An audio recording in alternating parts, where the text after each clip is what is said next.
Shalom, salam sehat. Mari Bapak Ibu, saya rindu kita semua masuk dalam hadirat Tuhan dalam ibadah online. Dan sebelum kita mulai, kita sama-sama rindu untuk berdoa. Mari satukan hati kita berdoa. Bapa, kami bersyukur untuk ibadah pada saat ini Tuhan Yesus. Kami rindu hadirat-Mu tercurah atas kami Bapa. Kami yang menyaksikan di rumah-rumah. Kami rindu urapan yang sama Tuhan berikan kepada kami yang ada di rumah-rumah Tuhan. Dan kami berdoa untuk gembala sidang kami Bapak Pendeta Dr. Insinyur Niko Nyoto Raharjo beserta keempat wakilnya dan keluarga. Kami berdoa untuk gembala rayon kami Pak Kiki beserta keluarga. Dan gembala kami GBI Raden Inten, Pendeta Moses Kristianto, dan wakilnya Pendeta Sudande beserta keluarga Tuhan. Bahkan juga untuk gembala-gembala kul, kami berdoa Kau memberkatinya dan dengan keluarganya ya Bapa. Kami berdoa Tuhan, terima kasih kiranya berkat marifat-Mu tercurah atas pemimpin-pemimpin kami Tuhan Yesus. Bahkan sampai kepada umat-umat-Mu yang menyaksikan pada saat ini Tuhan. Kami berdoa Tuhan, berkat berkesembuhan, berkat mukjizat tercurah atas kami di rumah-rumah Tuhan Yesus. Terima kasih Bapak yang baik. Kami berdoa untuk pemimpin kami Bapak Presiden Insinyur Joko Widodo beserta wakilnya Profesor Ma'ruf Amin Tuhan. Kiranya pemimpin-pemimpin kami Tuhan Yesus, Engkau memberkati kesehatannya, Engkau memberkati hikmatnya sehingga membawa Indonesia terus maju bersama-sama dengan Tuhan Yesus. Terima kasih Bapa. Kami berdoa juga untuk persembahan yang ditaburkan Tuhan Yesus. Kiranya berkat-Mu tercurah setiap kami yang memberikan dan setiap kami yang mengelola keuangan di tempat ini. Tuhan Kau memberkati. Terima kasih, kami siap untuk ibadah online pada saat ini. Di dalam nama Bapa dan Putra dan Roh Kudus, di dalam nama Tuhan Yesus. Haleluya. Amin. Selamat beribadah. Tuhan Yesus memberkati. Haleluya. Mazmur 91. Dalam lindungan Allah. Orang yang duduk dalam lindungan yang maha tinggi dan bermalam dalam naungan yang maha kuasa akan berkata kepada Tuhan, tempat perlindunganku dan kubu pertahananku, Allahku yang kupercayai. Sungguh, Dialah yang akan melepaskan engkau dari jerat penangkap burung, dari penyakit sampar yang busuk. Dengan kepaknya, Ia akan menudungi engkau, di bawah sayapnya engkau akan berlindung. Kesetiaannya ialah perisai dan pagar tembok.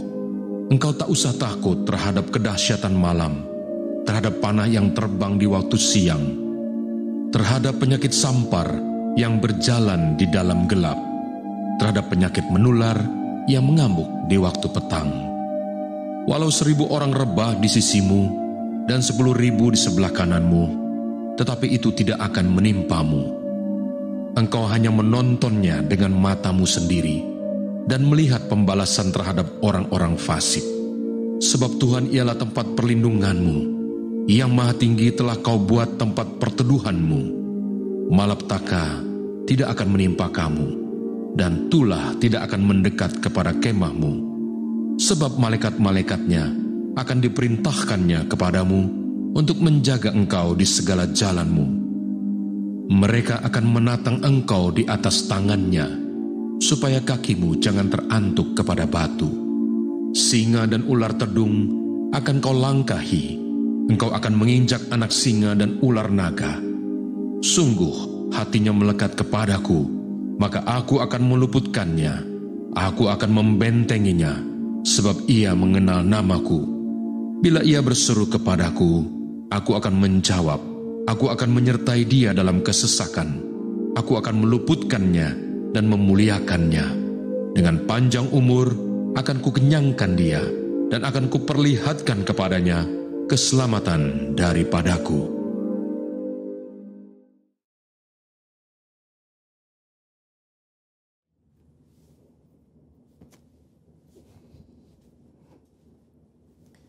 Shalom saudara, saya berdoa kita semua baik dalam lindungan Tuhan.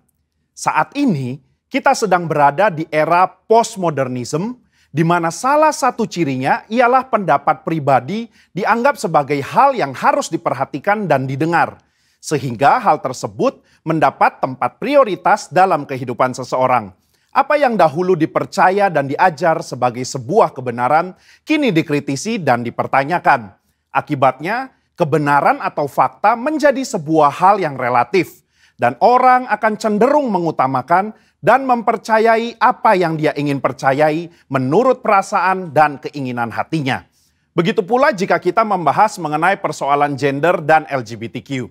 Hal-hal mengenai moralitas dan seksualitas yang sudah dipegang dan dipahami sejak lama, kini dipertanyakan dan diabaikan serta dianggap sebagai sesuatu yang salah dan tidak relevan.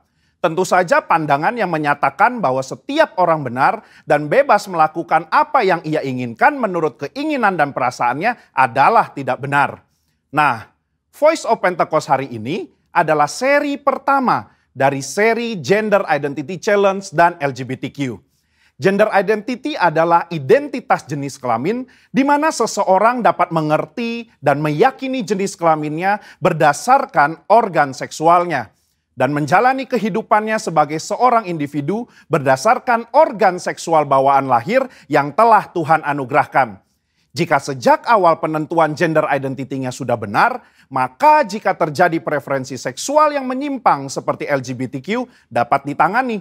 Namun jika penentuan gender identity-nya sudah salah, maka preferensi seksualnya pun pasti akan jadi salah.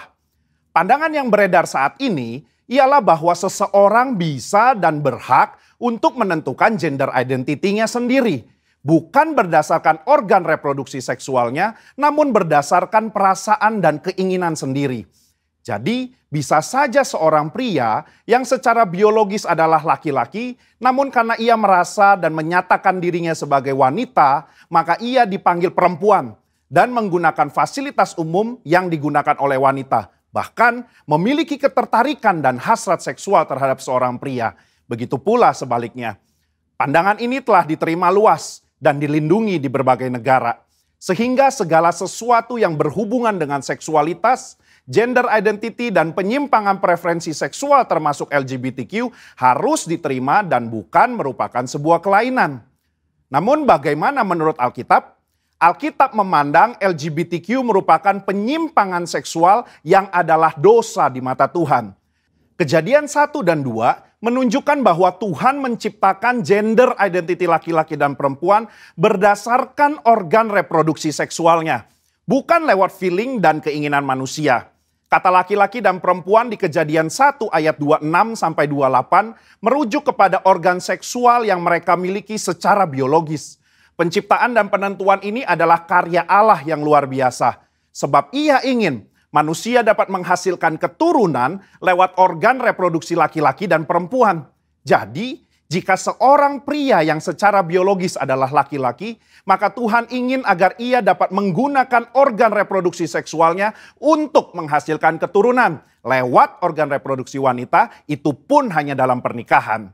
Nah, masalah mulai timbul ketika manusia jatuh dalam dosa.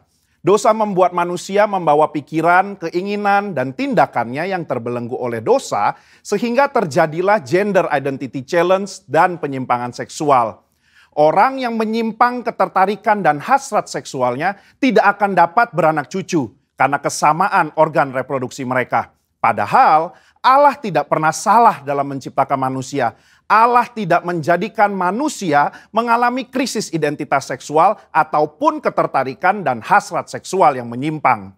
Sebuah penelitian menunjukkan bahwa krisis gender identity dan preferensi seksual justru dipengaruhi oleh 4 faktor. Yang pertama biologi, 2 pengalaman masa kecil, 3 pengaruh lingkungan atau pergaulan, 4 pengalaman saat dewasa. Keempat faktor ini juga bisa kita lihat dalam peristiwa Nuh dan anaknya Ham. Ham melihat aurat ayahnya, entah dia mengejek atau nafsu, perbuatan itu salah secara moral di mata Tuhan. Akibatnya, Nuh mengutuk Ham dan keturunannya. Hal ini menunjukkan adanya keberlanjutan penyimpangan dari Ham kepada keturunannya, yaitu Kanaan.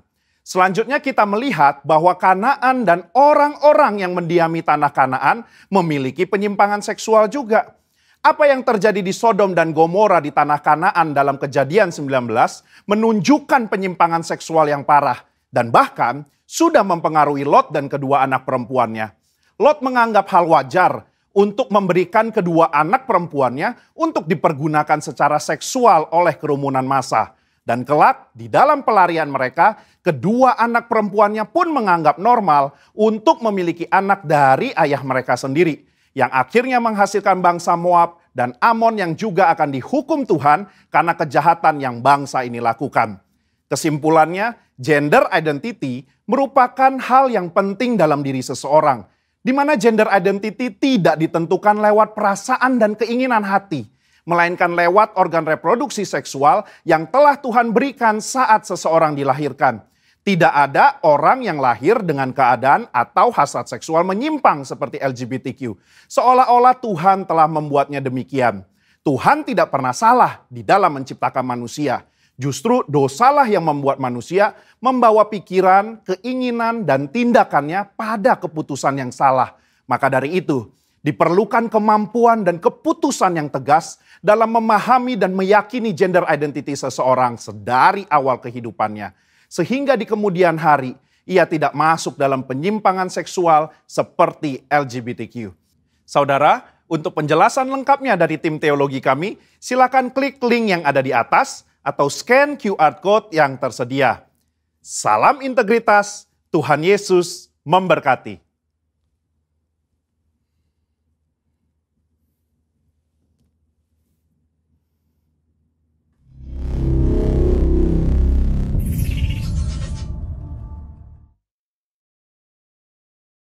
Shalom Bapak Ibu yang dikasihi Tuhan.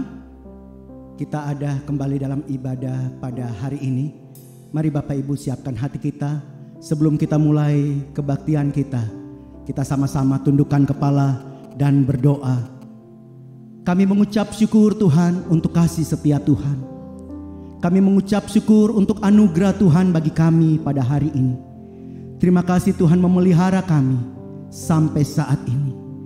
Terima kasih untuk kebaikan Tuhan, anugerah dan berkat Tuhan bagi setiap kami dan seisi rumah kami. Sungguh Engkau Allah yang dahsyat dan ajaib ya Bapa. Saat ini kami naikkan syukur kami kepada Tuhan. Sebab Engkau saja yang layak ditinggikan dan dimuliakan. Perlindungan Tuhan sempurna atas setiap kami. Inilah pujian dan penyembahan kami. Hanya kepadamu saja Allah yang kami kasihi. Di dalam nama Tuhan Yesus Kristus kami mengucap syukur. Haleluya. Sama-sama katakan amin. Glory bagimu. Ku ada sebab anugerahmu. Ku ada karena kasih-Mu Tuhan Yesus. Ku berterima kasih buat kasih rahmat-Mu. Ku ada sebab anugerah-Mu. Ku ada karena kasih-Mu Tuhan Yesus. Ku berterima kasih buat kasih rahmat-Mu. Mari sambil mengangkat tangan katakan terima kasih. Terima kasih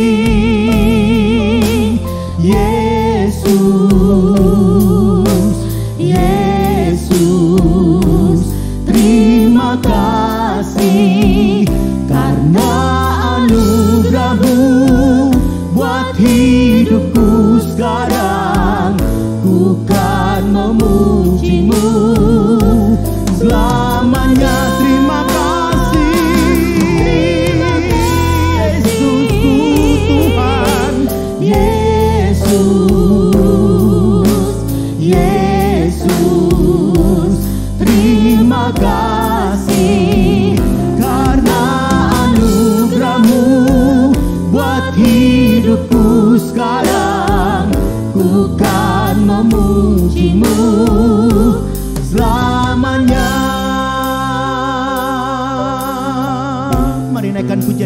kembali. Ku ada sebab anugerah-Mu, ku ada karena kasih-Mu, Tuhan Yesus. Ku berterima kasih buat kasih rahmat-Mu. Terima kasih, terima kasih Yesus, Yesus. Terima kasih karena anugerah-Mu buat hidupku sekarang. Ku kan memuji-Mu selamanya. Terima kasih Yesus, Yesus. Terima kasih karena anugerah-Mu Tuhan. Ku kan memuji-Mu selamanya karena anugerah-Mu, karena anugerah-Mu buat hidupku sekarang. Ku kan memuji-Mu selamanya karena anugerah-Mu Tuhan. Ku kan memuji-Mu selamanya. Haleluya. Glory bagi-Mu Tuhan. Mari Bapak Ibu sembah Tuhan bersama-sama. Terpuji nama-Mu Tuhan. Kami sembah Kau Tuhan. Kami puji Kau. Haleluya.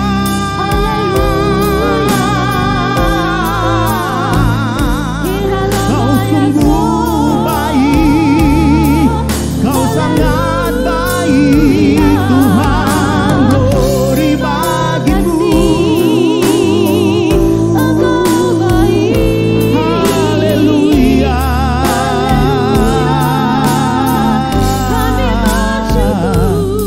Glory bagi-Mu.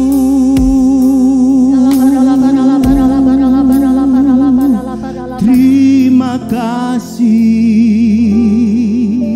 Yesus, Yesus. Terima kasih karena anugerah-Mu buat hidupku sekarang. Ku kan memuji-Mu selamanya karena anugerah-Mu buat hidupku sekarang. Ku kan memuji-Mu selamanya karena anugerah-Mu, karena anugerah-Mu buat hidupku sekarang. Ku kan memuji-Mu selamanya. Mari kasih sorak-sorai buat Tuhan. Haleluya, haleluya. Yang bersuka cita, yang merasakan kebaikan Tuhan, kasih sorak-sorai buat Tuhan. Allah kami Allah yang dahsyat. Haleluya. Yuk semua Bapak Ibu tepuk tangan sama-sama. Ya Tuhan yang benar, Allah yang dahsyat. Glory bagi-Mu. Kau gunung batuku dan Kau kota bentengku, tak akan ku ragu. Kau menjamin hidupku. Semua katakan.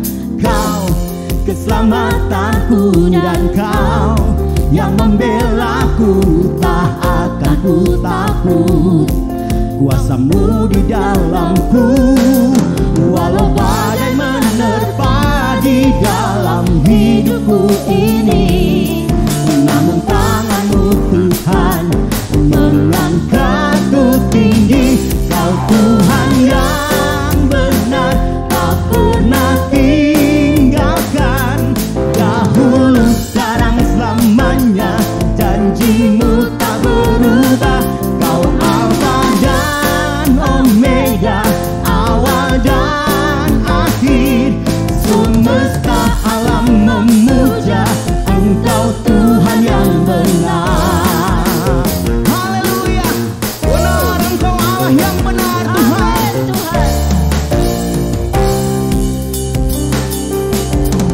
Kau gunung batuku dan Kau kota bentengku, tak akan ku ragu.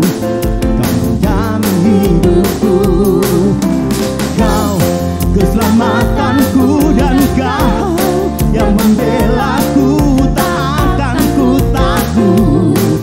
Kuasa-Mu di dalamku, walau badai menerpa di dalam hidupku ini, namun tangan-Mu Tuhan mengangkatku tinggi. Kau Tuhan yang benar, tak pernah tinggalkan. Dahulu, sekarang, selamanya, janji-Mu tak berubah. Kau Alfa dan Omega, awal dan akhir.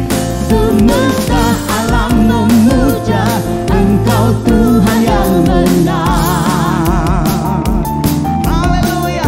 Mari Bapak Ibu bersama-sama kami bertepuk tangan memuji Tuhan. Engkau dahsyat Tuhan. Katakan walau badai menerpa di dalam hidupku ini, namun tangan-Mu Tuhan mengangkatku tinggi. Kau Tuhan yang benar, tak pernah tinggalkan.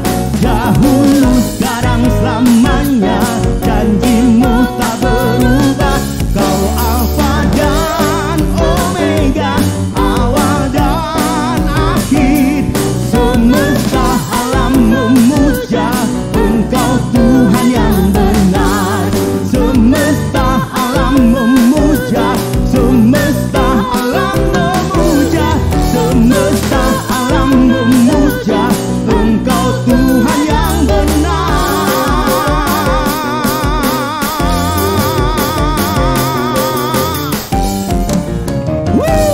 Haleluya. Glory bagi-Mu. Haleluya. Terpuji nama-Mu. Amin Tuhan. Mari Bapak Ibu, kita mau siapkan hati kita untuk menerima firman Tuhan pada saat ini. Siapkan hati kita Bapak Ibu. Terima kasih Tuhan, betapa Engkau sungguh baik. Kami mengucap syukur untuk kasih setia Tuhan. Kami mengucap syukur untuk pemeliharaan Tuhan buat kami dan keluarga kami. Terima kasih Bapa. Terima kasih Tuhan Yesus. Terima kasih Roh Kudus. Tiada pernah ku ragukan kasih setia-Mu ya Tuhan. Setiap waktu dalam hidupku tak pernah Kau tinggalkan. Meski langit tampak suram, awan gelap pun menghadang, hadapi badai, lewati gelombang, tak pernah Kau tinggalkan diriku.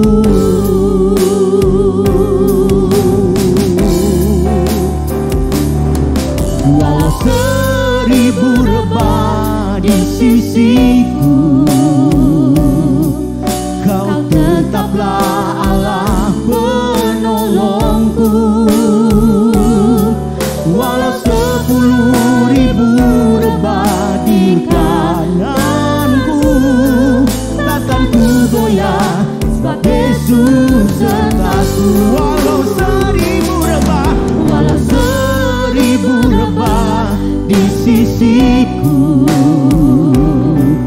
Kau tetaplah Allah penolongku. Walau 10.000 rebah di kananku, takkan ku goyah, sebab Yesus sertaku. Mari naikkan pujian ini kembali. Tiada pernah ku ragukan kasih setiamu ya Tuhan.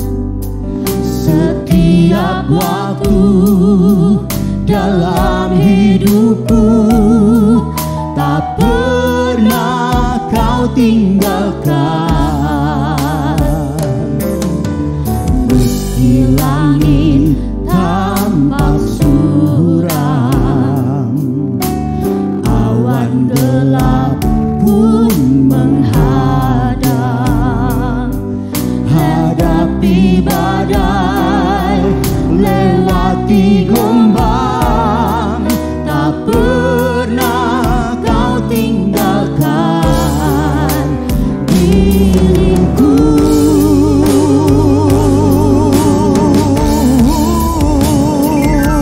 Walau 1000 rebah di sisiku, Kau tetaplah Allah penolongku. Walau 10.000 rebah di kananku, takkan ku goyah, sebab Yesus sertaku. Walau 1000 rebah di sisiku, Kau tetaplah Allah penolongku. Walau 10.000 rebah di kananku, takkan ku goyah, sebab Yesus sertaku. Takkan ku goyah, takkan ku goyah, sebab Yesus sertaku. Takkan ku goyah, sebab Yesus sertaku.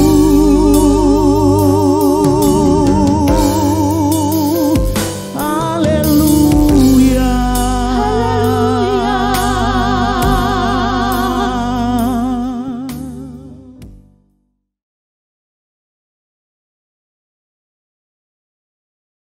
Puji Tuhan, selamat pagi saudara sekalian. Senang sekali hari ini bisa kembali menyapa saudara di tempat dimanapun saudara berada, khususnya bagi jemaat GBI Raden Inten Jakarta yang digembalakan oleh Pastor Moses Kristianto dan Ibu Gembala Nancy. Saya senang sekali hari ini bisa berjumpa dengan saudara sekalipun jarak terpisah, tetapi dari Kupang saya menyapa saudara dengan penuh sukacita. Shalom Raden Inten Jakarta. Dan saya bersyukur sekali hari ini kembali untuk dapat menyampaikan kebenaran firman Tuhan. Walaupun dalam bentuk online, tetapi saya percaya hadirat Tuhan ada di tengah-tengah kita sekalian. Dan mengurapi setiap kita dan mempersiapkan kita untuk menerima kebenaran firman Tuhan. Saudara-saudara sekalian, saya ingin mengajak saudara sekalian membaca Alkitab 4 ayat dulu di awal ini. Untuk mengantar kita kepada topik diskusi firman Tuhan yang akan saya sampaikan kepada kita. Saya mengajak kita sekalian membuka Alkitab kita dari Kitab 1 Samuel pasal yang keempat. Kitab 1 Samuel pasal yang pertama, ayat yang keempat sampai ayat yang ke-8. Silakan saudara membuka Alkitab saudara, Kitab 1 Samuel pasal yang pertama, ayat 4 ayat sampai ayat yang ke-8. Saya bacakan bagi saudara sekalian. Pada hari Elkana mempersembahkan korban, diberikannya kepada Penina istrinya dan kepada semua anaknya yang laki-laki dan perempuan masing-masing sebagian. Meskipun ia mengasihi Hana, ia memberikan kepada Hana hanya satu bagian, sebab Tuhan telah menutup kandungannya. Tetapi madunya selalu menyakiti hatinya sebab ia gusar, karena Tuhan telah menutup kandungannya. Demikianlah terjadi dari tahun ke tahun. Setiap kali Hana pergi ke rumah Tuhan, Penina menyakiti hati Hana, sehingga ia menangis dan tidak mau makan. Lalu Elkana suaminya berkata kepadanya, Hana, mengapakah engkau menangis? Dan mengapa engkau tidak mau makan? Mengapa hatimu sedih? Bukankah aku lebih berharga bagimu daripada 10 anak laki-laki? Saudara terkasih di dalam Tuhan, saya senang sekali ketika Roh Kudus memberikan saya sebuah pengertian tentang topik yang akan saya bagikan pada saudara. Tetapi sebelum saya lebih jauh membawa topik ini kepada saudara sekalian, saya ingin dulu memberikan sebuah tema. Saudara-saudara, sebelum saya menyebutkan nama temanya, saudara tahu bahwa Hana adalah salah satu dari istri seseorang yang bernama Elkana, orang Efraim. Ia tidak dikaruniai anak sebagaimana Penina, istri Elkana yang lainnya. Hana sedih karena situasi tersebut. Dan situasi ini tidak mudah bagi seorang perempuan atau seorang wanita yang merindukan memiliki seorang anak dalam pernikahannya. Dia menjadi bahan bulian karena dia tidak bisa melahirkan anak. Dia menjadi pribadi yang tertekan, depresi, stres, merasa tidak berguna karena tidak bisa melahirkan seorang anak bagi suaminya. Sampai-sampai suaminya juga bisa menerima situasi ini, tetapi Hana seolah-olah tidak bisa memaafkan dirinya. Karena dia menghadapi sebuah situasi yang sulit, tidak sama seperti perempuan yang lain yang menikah dan memiliki seorang anak. Suatu ketika saya pernah berdiskusi dengan seorang sahabat baik saya. Bahkan dia sudah menikah lebih dari 11 tahun. Dia tidak kunjung memiliki seorang anak juga. Dan karena mereka memiliki tingkat ekonomi yang cukup baik, dia dan suaminya memutuskan untuk pergi ke mancanegara untuk mengusahakan bayi tabung. Singkat ceritanya, segala usaha mereka sia-sia. Tetapi hari ini saya melihat dia cukup bersuka cita karena dia bisa mengangkat beberapa orang anak yang bisa dia cintai dan dia kasih seperti seorang anak yang dilahirkan dari kandungannya sendiri. Kembali kepada kisah Hana, saudara sekalian, kita tiba kepada sebuah situasi yang cukup pelik. Hana memiliki sebuah situasi yang tidak mudah. Mungkin saya ingin bertanya di awal daripada pemberitaan firman Tuhan hari ini. Apakah saudara pernah atau apakah saudara sedang berada di titik terendah pergumulanmu saat ini? Engkau mungkin hopeless, engkau hilang pengharapan. Mungkin saudara juga careless, saudara hilang peduli kasih sayang dari orang lain kepada saudara. Atau mungkin berbagai macam tekanan lainnya yang saudara bisa alami dalam hidup saudara.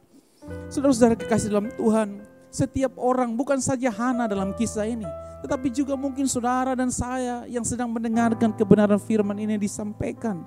Mungkin kita sedang berada atau berjumpa dengan yang namanya titik terendah pergumulan kita. Ketika itu hanya Tuhan yang bisa tolong.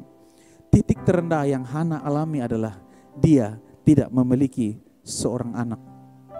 Sedikit bergeser kepada situasi yang sedang kita alami akhir-akhir ini, di mana kita sedang menghadapi gelombang kedua atau second wave daripada COVID-19 yang diperparah lagi dengan sebuah varian baru COVID-19, saudara-saudara, yang nampaknya sedang menggiring banyak orang. Ekonomi menjadi lesu, ketakutan semakin meradang, interaksi sosial semakin terbatas. Bahkan orang menjadi paranoid, bahkan ketika bertemu dengan keluarga terdekat sekalipun. Orang menjadi ketakutan, orang takut menghadiri acara-acara pesta, orang takut berkunjung ke rumah sanak keluarga dan lain sebagainya. Tidak boleh mudik di ketika hari raya dan seterusnya. Kenapa saudaraku? Karena ada gelombang kedua yang ditambah dengan embel-embel bahwa ada varian terbaru yang jauh lebih berbahaya daripada varian-varian sebelumnya.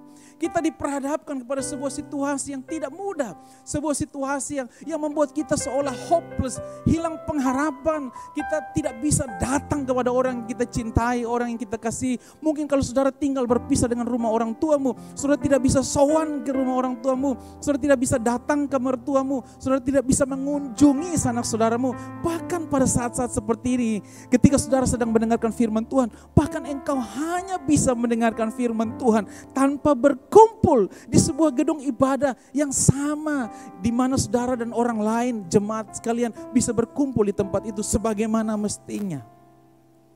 Kebimbangan dan kekhawatiran silih berganti, menghampiri pikiran dan perasaan kebanyakan orang yang saya katakan tadi. Takut, khawatir, bingung, sedih, bercampur aduk menjadi satu. Tetapi saya bersyukur, kitab Yakobus pasal pertama ayat yang ke-12 mencatat seperti ini. Berbahagialah orang yang bertahan dalam pencobaan. Saya baca sekali lagi. Berbahagialah orang yang bertahan dalam pencobaan. Sebab apabila ia sudah tahan uji, ia akan menerima mahkota kehidupan. Garis bawahi kata mahkota kehidupan. Yang dijanjikan Allah kepada barang siapa yang mengasihi dia. Ada amin saudara-saudara? Kalau saudara suka dengan judul khotbah, maka perkenankanlah saya memberikan judul khotbah pada hari ini. Judul khotbah yang akan saya berikan adalah upah dari sebuah pergumulan. Saya ulangi judul khotbah ini, upah dari sebuah pergumulan. Saudara-saudara, sebelum kita berangkat lebih jauh, izinkan saya membacakan sebuah ayat firman Tuhan bagi kita yang tertulis dari kitab Roma pasal 4 ayat yang keempat. Demikian bunyi firman Tuhan. Kalau ada seorang yang bekerja, upahnya tidak diperhitungkan sebagai hadiah, tetapi sebagai haknya. Saya baca sekali lagi Roma pasal 4 ayat yang keempat.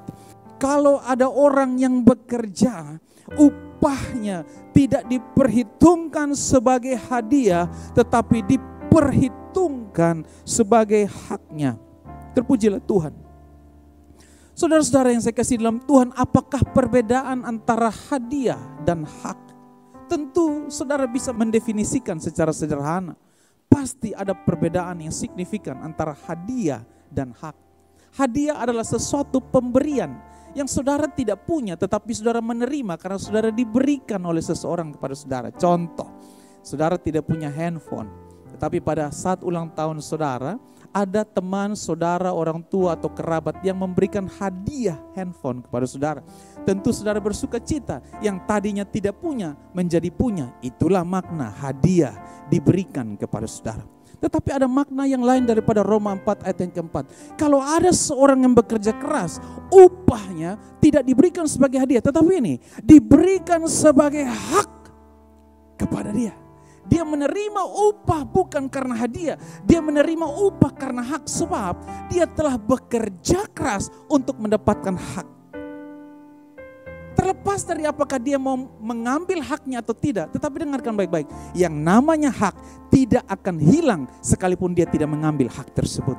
Hak tetaplah hak. Hadiah bisa hilang ketika seseorang memberikan hadiah kepada saudara, saudara tidak terima hadiah itu bisa dipindah tangankan kepada orang lain.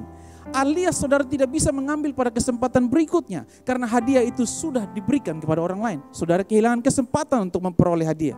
Tetapi berbicara tentang hak, ketika saudara bekerja keras, saudara tidak akan pernah kehilangan hak saudara. Sebab ini, saudara telah berhak mendapatkannya. Kapanpun saudara ingin mengakses untuk mendapatkan hak saudara, saudara bisa mendapatkannya kapanpun ketika saudara inginkan. Itulah perbedaan antara hadiah dan hak. Sampai sini saudara bisa mengerti. Ada amin saudara? Saya tidak memberikan sebuah warisan kepada anak saya sebagai sebuah hadiah. Tetapi kelak nanti ketika mereka sudah cukup dewasa, saya akan memberikan warisan kepada mereka sebagai hak mereka. Mereka tidak dapatkan hadiah dari saya. Mereka mendapatkan hak yang mereka bisa dapatkan dari saya sebagai bapaknya. Saudara-saudara kasih dalam Tuhan, ada dua anak yang mencoba berkelakar. Dua-duanya laki-laki, mencoba berkelakar di depan papanya. Sang adik anak yang kedua berkata kepada kakaknya, nanti saya akan beroleh warisan rumah yang sana, rumah yang sana. Dia lihat rumah yang besar, ya rumah yang cukup luas, tanah yang cukup luas. Tetapi kepada kakaknya, adiknya bilang begini, kamu cukup dapat bagian yang kecil ini. Lalu sang kakak berkelakar lagi kepada dia, sudah biar itu untuk kamu saja. Tuhan memberikan saya hikmat untuk mendapatkannya sendiri. Itulah kelakar. Terlepas dari itu kelakar, tetapi kedua anak ini pasti memiliki hak untuk menerima sesuatu dari orang tua mereka. Saudara-saudara kasih dalam Tuhan, sebagai pengantar pertanyaan dalam khotbah hari ini, izinkan saya membuat sebuah pertanyaan, yaitu bagaimanakah meraih upah dalam pergumulan? Saya ulangi pertanyaan ini, bagaimanakah meraih upah dalam pergumulan? Hal yang pertama, mari kita lihat sebentar dalam 1 Samuel pasal pertama tadi, ayat 9 sampai ayat yang ke-11. Saya bacakan bagi saudara. Pada suatu kali setelah mereka habis makan dan minum di Silo, berdirilah Hana, sedang Imam Eli duduk di kursi dekat tiang pintu bait suci Tuhan. Dan dengan hati pedih ia berdoa kepada Tuhan sambil menangis terseduh-seduh. Kemudian bernazarlah ia, katanya, Tuhan semesta alam, jika engkau sungguh-sungguh engkau memperhatikan sengsara hambamu ini dan mengingat kepadaku dan tidak melupakan hambamu ini, tetapi memberikan kepada hambamu ini seorang anak laki-laki, maka aku akan memberikan dia kepada Tuhan untuk seumur hidupnya dan pisau cukur tidak akan menyentuh kepalanya. Menjawab pertanyaan khotbah ini tentang bagaimana meraih upah di dalam pergumulan. Hal yang pertama adalah ini dia, berdoalah dengan tidak jemu-jemu. Belum lama ini saya berkhotbah di jemaat lokal yang saya gembalakan dari 1 Tesalonika 5 ayat 17. Pray without ceasing. Berdoa tanpa henti, berdoa tanpa batas, berdoa sebagai gaya hidup. Di dalam kisah Hana ini seolah Hana sedang merayu Tuhan. Kalau saudara perhatikan ayat yang ke-10 dan ayat ke-11, Hana sedang merayu Tuhan dengan tangisan yang terseduh-seduh. Pernahkah saudara melihat seorang anak gadis datang kepada papanya? Mungkin dia belum bicara sesuatu, tapi ketika dia merengek, dia menangis, dia mengalirkan air matanya. Mungkin papanya akan terkesan dengan tangisannya. Lalu papanya mungkin bertanya kepada dia, ada apa nak, apa yang kamu butuhkan? Mungkin seperti itulah gambaran Hana ketika dia datang kepada Tuhan. Alkitab mencatat dengan hati yang pedih ia berdoa. Pernahkah saudara berdoa dalam keadaan hati yang pedih seperti ini? Hana mengalaminya. Ia datang kepada Tuhan dengan hati yang pedih dan ia berdoa kepada Tuhan. Dan Alkitab mencatat dalam ayat yang ke-10, sambil menangis terseduh-seduh di hadapan Tuhan, merengek meminta anak supaya dia tidak dibuli oleh Penina, supaya ia tidak diperlakukan berbeda oleh Elkana orang Efraim itu kepadanya. Itulah situasi Hana ketika itu. Begitu di dalam keadaan yang hopeless, dia hanya mengandalkan air matanya saja, saudara-saudara. Saudara kekasih dalam Tuhan, kisah petualangan iman senada yang bisa kita pelajari juga tentang tangisan yang terseduh-seduh ini, yaitu dari seorang raja Yehuda yang bernama Hizkia, yang menangisi berita kematiannya yang disampaikan Tuhan melalui hambanya yang bernama Nabi Yesaya bin Amos. Ketahuilah saudara, ketika itu Nabi berdiri antara manusia dan Allah. Apa yang Nabi katakan demikianlah firman Tuhan, berarti dia sedang berbicara atas nama Tuhan. Dan dia berbicara kepada seorang raja Yehuda yang bernama Hizkia. Ketahuilah Hizkia, bahwa sakit yang engkau derita tidak akan sembuh dan engkau akan mati. Sampaikanlah pesan terakhir. Dan dalam kondisi seperti ini saya ingat tentang kisah Hana dan Hizkia ini mirip-mirip. Kalau Hana menangis dengan terseduh-seduh, Alkitab mencatat Hizkia pun melakukan hal yang sama. Apa yang dilakukan oleh Hizkia? Ia mengajukan 3 proposalnya kepada Tuhan. Secara lengkap saudara bisa baca dalam kitab 2 Raja-Raja pasal 20. Nanti saudara bisa baca secara terpisah setelah khotbah ini. Hizkia melakukan 3 hal. Dia berkata kepada Tuhan ketika firman yang disampaikan itu lewat Yesaya datang kepada dia, bahwa dia akan mati dan sakit yang ia derita tidak akan sembuh lagi. Apa yang terjadi?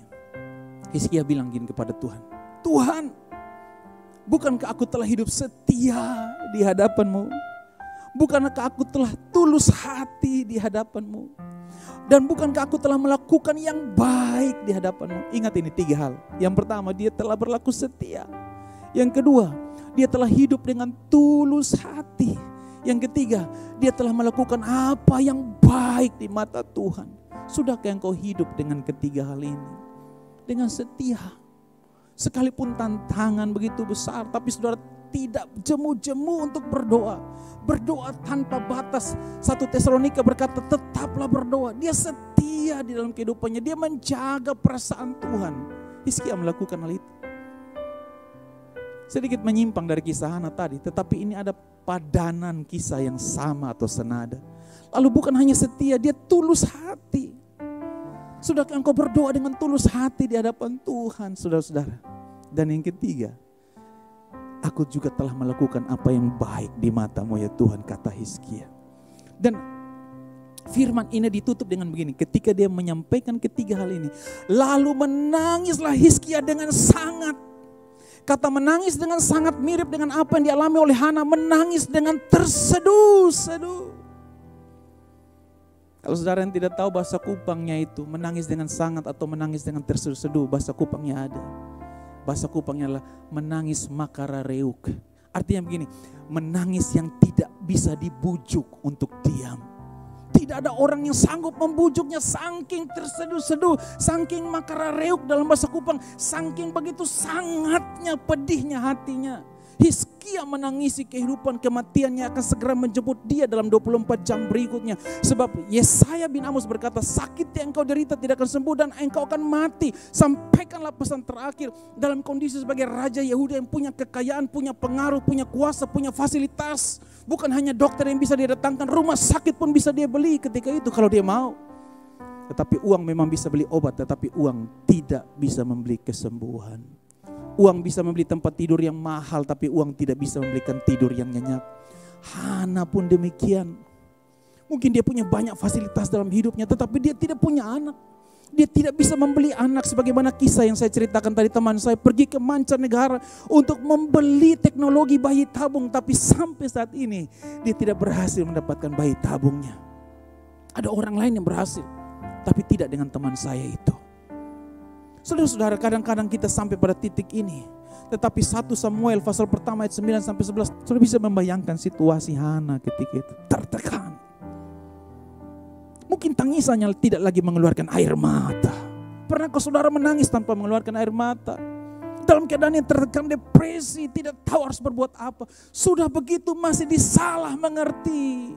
Imam Eli salah mengerti ketika Hana berdoa dengan begitu sangat mencurahkan isi hatinya di hadapan Tuhan. Imam Eli berkata, kamu mabuk, kamu perempuan mabuk. Tetapi Hana bilang, tidak, aku tidak mabuk. Aku bukan wanita dursila. Aku bukan wanita sembarangan. Aku istri yang sah dari Elkana orang Efraim itu. Hanya aku tidak memiliki anak. Mungkin dalam hatinya dia bilang seperti itu. Saudara-saudara kasih dalam Tuhan, dia siap disalah mengerti. Dia disalah mengerti oleh orang lain. Pertanyaan saya kepada saudara adalah, apakah saudara sedang disalah mengerti hari-hari ini? Apakah hatimu sedang terganggu dengan begitu banyak tuduhan yang sedang datang dialamatkan kepadamu, ibarat sudah jatuh ketiban tangga pula? Itu tandanya, dengarkan baik-baik. Sebentar lagi jawaban doa akan datang menghampiri saudara. Ketika saudara sedang dibuli mungkin, ketika saudara sedang disalah mengerti, jangan takut, Hana pun mengalaminya. Saudara lagi bergumul tapi orang bilang begitu saja cengeng, begitu saja kok kalah dan seterusnya. Saudara bisa disalah mengerti, tetapi dengar baik. Seperti Hana yang disalah mengerti, tetapi dia tidak pernah berhenti untuk terus berseru kepada Tuhan. Mau dapat upah daripada Tuhan, saudara harus siap disalah mengerti. Setuju, katakan amin. Mungkin dalam pelayanan ketika saudara sudah beri yang terbaik, orang masih tidak menghormati saudara, saudara siap disalah mengerti. Saudara sudah memberi yang terbaik untuk Tuhan, tetapi orang tidak lagi respect kepada apa yang saudara berikan, saudara harus siap disalah mengerti. Tuhan memeriksa kedalaman hati. Kui untuk meleburkan perak, perapian untuk meleburkan emas, tetapi Tuhan menguji hati. Bukankah kitab Amsal mencatat seperti itu? Kui meleburkan perak, perapian meleburkan emas, tetapi Tuhan melihat isi hati saudara. Hana memilih untuk bisa disalah mengerti, tetapi dia tidak berhenti dalam pergumulannya. Ada sebuah ilustrasi lama, mungkin saudara masih ingat kisah ini. Seorang ayah dan seorang anak laki-lakinya, mereka punya sebuah kuda putih yang bagus. Lalu mereka berjalan, satu di sebelah kiri dan satu di sebelah kanan. Ayahnya di sebelah kiri dan anaknya di sebelah kanan kuda. Lalu mereka berjalan bersama-sama dengan kuda ini. Dan orang-orang yang mereka temui bilang begini, dasar bodoh, ada kuda kok tidak dinaiki, malah mereka toh berjalan di samping kuda itu. Mereka disalah mengerti, padahal mereka hanya ingin menikmati berjalan bersama kuda. Lalu saudara-saudara, supaya orang itu jangan terlalu ngoceh, kemudian ayah itu mempersilakan anaknya, oke nak, kamu naik ke atas kuda ini biar papa berjalan di sampingmu dan di samping kuda ini.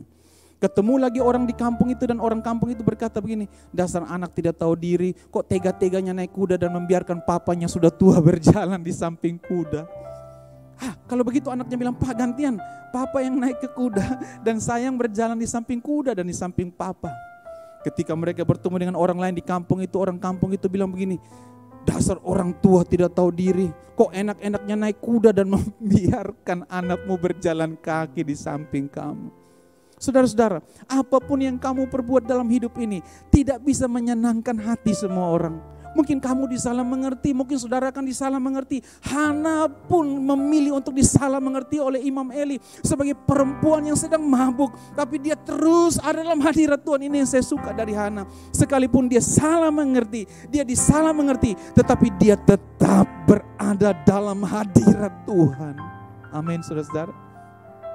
Saya menyampaikan ini dengan penuh sukacita kepada saudara, supaya saudara tahu bahwa di dalam Tuhan, Tuhan tidak pernah mengecewakan setiap saudara yang dan saya yang terus berharap kepadanya. Di dalam hadiratnya, Hana terus bergumul di hadapan Tuhan. Hal yang ketiga, bagaimanakah mendapatkan upah dari pergumulan? Yang pertama tadi, berdoa dengan tidak jemu-jemu. Yang kedua, siap disalah mengerti. Dan dari Hana yang ketiga kita baca ayat 17 dan ayat 18 dari 1 Samuel pasal pertama ini. Jawab Eli, pergilah dengan selamat dan Allah Israel akan memberikan kepadamu apa yang engkau minta daripadanya. Sesudah itu berkatalah perempuan itu, biarlah hambamu ini mendapat belas kasihan daripadamu. Lalu keluarlah perempuan itu, ia mau makan dan mukanya tidak muram lagi. Hal yang ketiga, saudara-saudara, bagaimana cara mendapatkan upah dalam pergumulan? Dari Hana kita belajar. Hal yang ketiga adalah tidak patah semangat, tidak sensi, tidak cepat terluka, tidak cepat kalah dengan situasi, tidak cepat mengalah dengan keadaan. Dia tidak patah semangat. Tiba waktunya Eli yang tadi salah mengerti berkata, pergilah dengan selamat dan Allah Israel akan memberikan kepadamu apa yang engkau minta daripadanya.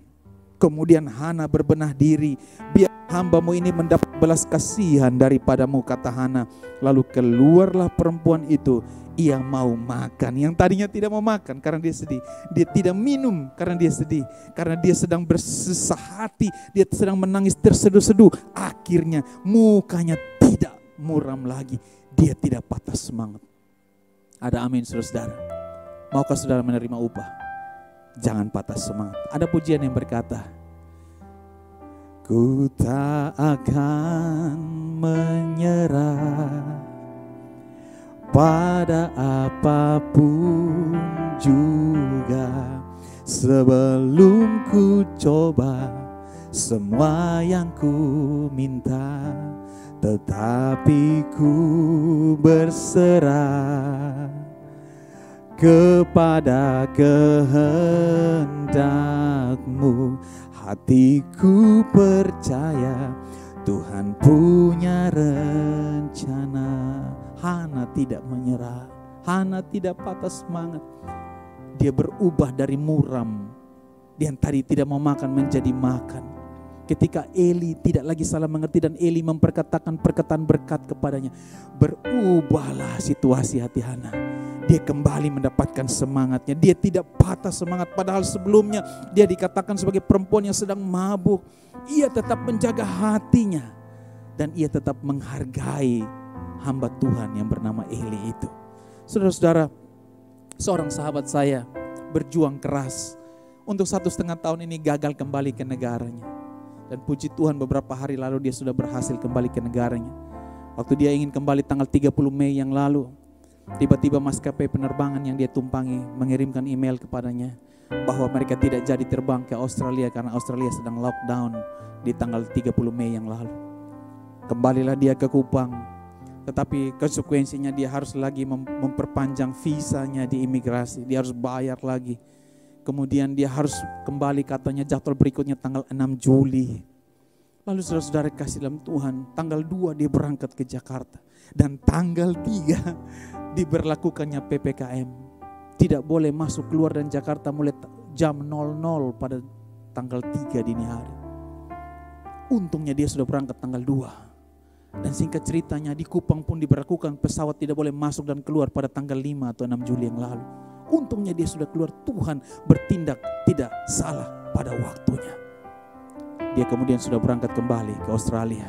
Dan dia sudah tiba, kabarnya dia sedang karantina selama 14 hari sebelum melanjutkan perjalanannya ke Brisbane kotanya. Saudara kasih dalam Tuhan, Tuhan tidak pernah gagal menolong setiap orang yang berseru dan berharap kepadanya. Waktu Tuhan pasti yang terbaik. Hal yang keempat atau yang terakhir dari pemberitaan firman Tuhan pada hari ini, bagaimana meraih upah dalam pergumulan.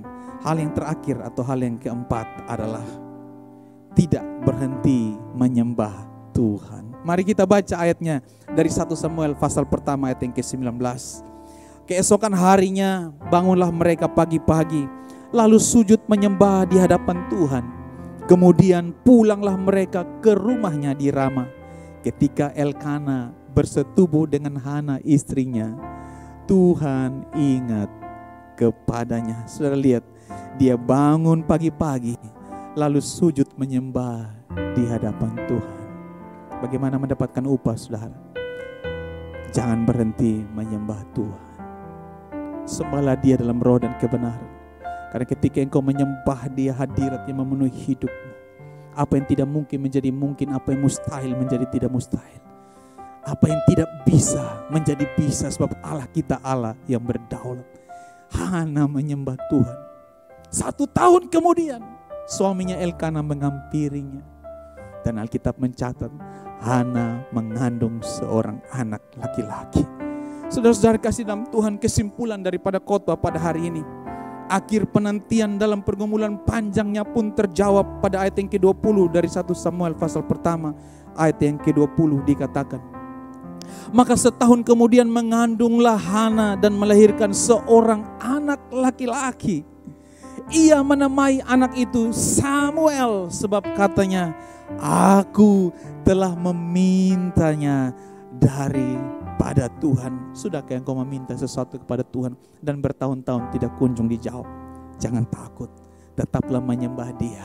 Ada waktunya di mana engkau akan meraih upahmu, bukan sebagai hadiah, tetapi sebagai hak yang akan diberikan kepada saudara. Saudara-saudara kasih dalam Tuhan, Hana telah menerima upahnya sebagai buah dari kehidupan doanya yang tidak pernah berhenti. Hal yang pertama dari pelajaran hari ini kita belajar bagaimana meraih upah dalam pergumulan. Yang pertama, berdoalah dengan tidak jemu-jemu. Yang kedua, siaplah disalah mengerti. Yang ketiga, tidak patah semangat di dalam perjuanganmu. Yang keempat, tidak berhenti menyembah Tuhan. Kembali kepada Roma 4 ayat yang keempat tadi dikatakan begini, kalau ada orang yang bekerja, boleh saya tambahkan, dan berdoa, boleh saya tambahkan, dan menyembah Tuhan, boleh saya tambahkan, yang tidak patah semangat.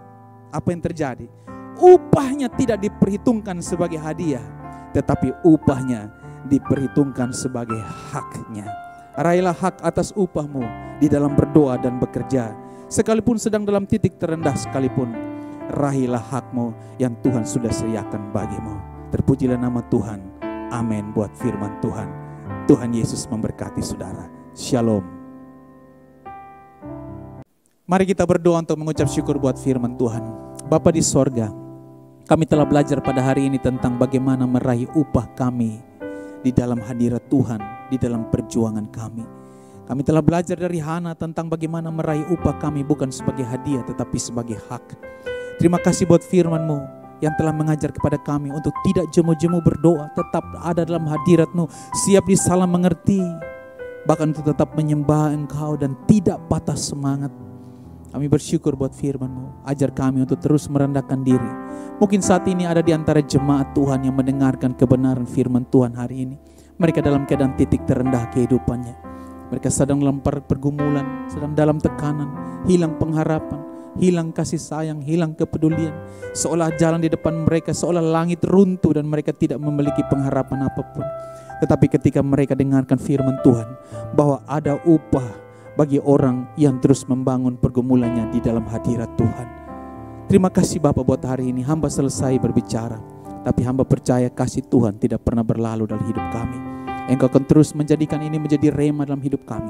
Sambil kami menatap sesukar apapun jalan di depan kami, bersama Allah kami cakap menanggung segala perkara. Terima kasih buat firman-Mu Bapa. Kami menerima dengan penuh sukacita, dan Roh Kudus terus mengingatkan kami untuk kami bukan menjadi pendengar yang setia sekedar itu saja, tetapi menjadi pelaku firman yang setia, yang terus berharap kepada Tuhan, bahkan sekalipun pengharapan itu nampak mustahil. Terima kasih buat firman-Mu Bapa. Di dalam nama Tuhan Yesus Kristus kami berdoa dan mengucap syukur kepada Bapa di sorga. Haleluya. Amin.